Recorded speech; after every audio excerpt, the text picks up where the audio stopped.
Hey guys, what's up? JK with PornReboot here.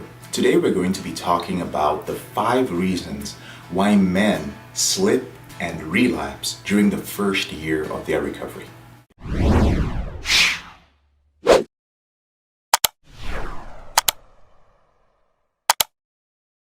Now the purpose of this is just to explain to my brothers out there that the reasons for your relapses vary from year to year. Understand that you're actually making progress as you rewire your brain. And if you're not aware of the things that make you relapse later in your recovery, then you're going to make the assumption that everything that's making you relapse now, early or maybe in the middle stage of your recovery, is what you should look out for. And when you're not aware of these things, that is when you find yourself very susceptible to slips and to relapses. Now, I've been doing this for about 7 years. I've been working with clients and helping men end their out-of-control behavior with porn, sex, and masturbation. And over the years, I've found the 5 major reasons why men slip in the first year. When I say the first year, I'm specifically referring to the later stage of the first year. Not the first 90 days, not the first 6 months, but more of the 9th, 10th, and 11th month of their recovery. And this is common across the board, and I think for anybody who is serious about their recovery, this is something that you need to know. I don't see enough people talking about it. Maybe that's because there's just not many people who get to the 2-year, 3-year, 5-year point of recovery. So let's get into it. The first reason why is that some men have a desire to put their behavior with porn and masturbation behind them. What I mean by this is maybe they've made an investment with a coach, with a therapist, with a rehab center, or with some system or the other, and they have made progress. And that's great. However, they have this urgency to just kind of be done with it. They're like, I don't want to remember all the guilt and the shame and the pain that my addiction to porn and masturbation caused me. I want to move on with it. I really want to be recovered. I don't want to be the guy who's always doing a morning routine, or the guy who's reading books on controlling his behavior, or the guy who needs to be super aware when he's out and when there are attractive women around.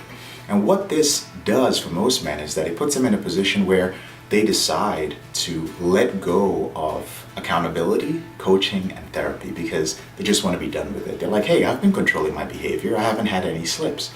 But it is very important to still have accountability even after the first year of your recovery. I'll give you an example.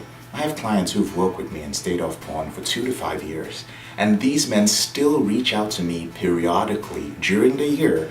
It's just part of our system, just to check in, because different things are happening. So for instance, a man could be single when he was working with me, and then a year and a half later, he's married, right? Or 2 years later, he's about to have a child. And each time, something is sometimes triggered within him that makes him worry about a potential slip. This is when he gets on a call with me. And this is where he might need a little bit more accountability as he goes through these different transition periods in his life. So it is very important to maintain accountability and therapy during the first 2 years of your recovery. The second reason why men slip is less focus on self-care in the first year. So maybe you started off your reboot journey really strong. You started exercising, you were meditating, you had a great schedule, you were going to sleep on time, you were eating right, you were putting yourself in the right communities, you were engaging in things that release dopamine that didn't have to do with pornography or online entertainment. So your life was great. However, a lot of men sometimes feel that they need to make up for lost time, especially if you feel that pornography robbed you of many experiences in life. And what I mean by this is a lot of men sometimes start off on that project that's been just sitting around that they haven't worked on. They start working on that project, they start that business, they go out and they start dating, and they start doing all these amazing things. Unfortunately, in the process of doing that, they sometimes let go of their self-care. So you're going out on dates, you're coming back hungover, you are working on your business, and you wake up in the morning, you don't put time aside for your recovery time, you start letting go of other healthy habits. But the thing was, all these healthy habits formed the foundation of your recovery.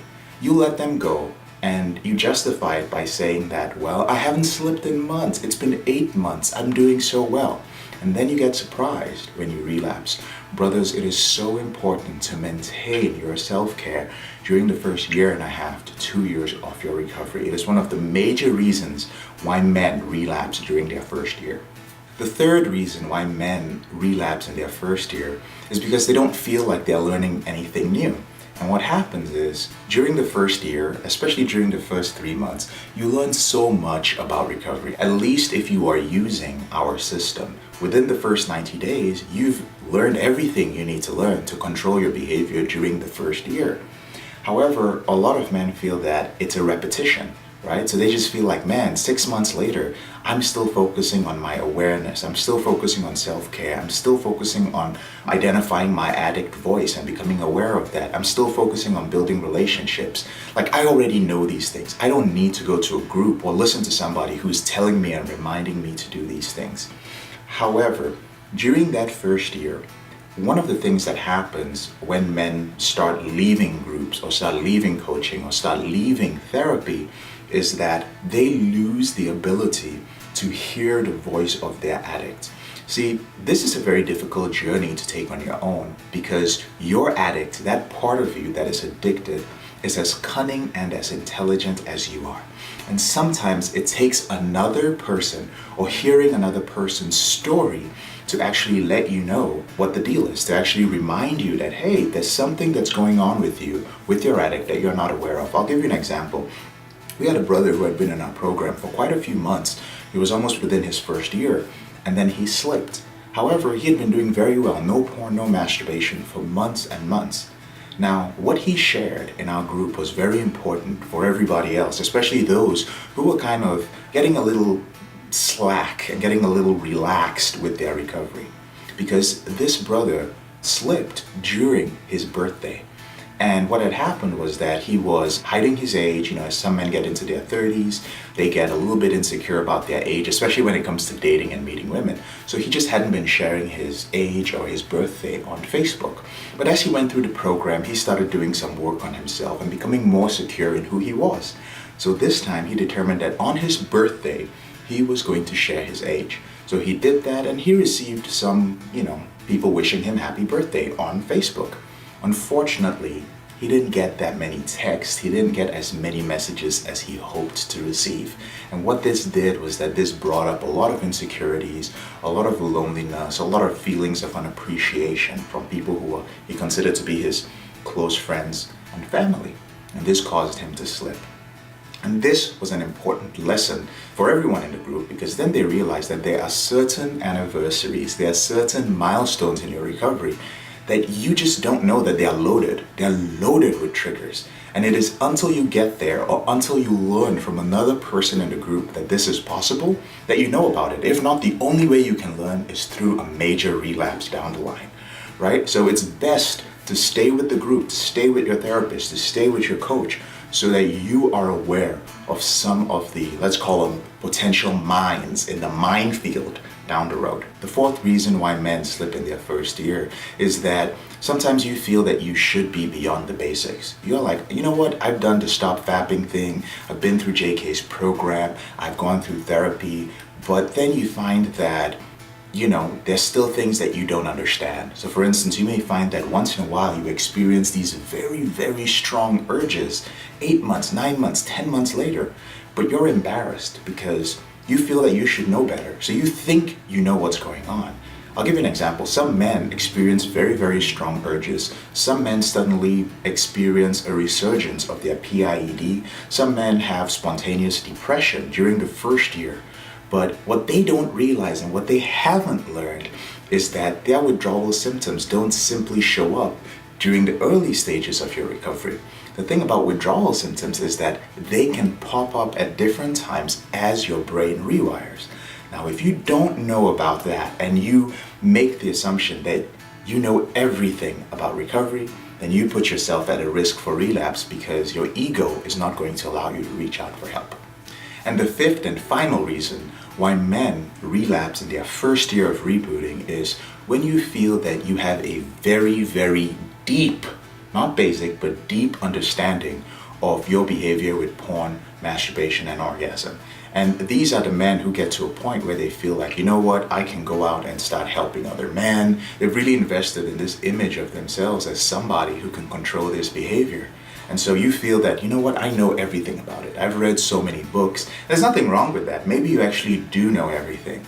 But the problem is that this holds you back from reaching out for help when you slip. So you slip, and in your head, you truly believe that, listen, I know everything. I know exactly what's going on. In reality, you may have no idea.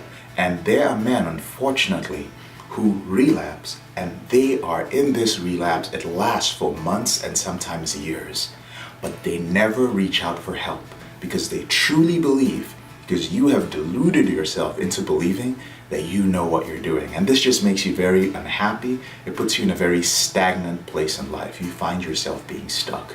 So brothers, please be aware of that one. That's a very big one. And you guys know yourself, those of you who are watching this video. All right, brothers, that's what I have for you today. Those are the 5 reasons why men relapse during the first year of their recovery. Now, if you've enjoyed this video, please go ahead and share it with 3 men whom you feel might benefit from it. Don't forget to subscribe, like the video, and leave a comment. Tell me your thoughts on what you think. Now, if you're looking for support for your out-of-control behavior with porn, sex, and masturbation, there are 2 things I can do to help you. The first one is download a free copy of my ebook. It's called Confessions of a Porn Addict, 7 Secrets of Porn-Free Men, and there's a description to it in the link below. And the second way is to join our free Facebook group. It's the PornReboot group on Facebook. This is a private Facebook group where you can get yourself an accountability partner, get yourself some support, get access to my workbooks, and more training on how to control this behavior. I'm JK, your brother in this struggle. Thank you so much for taking the time to watch this video. I'll speak to you later in the week.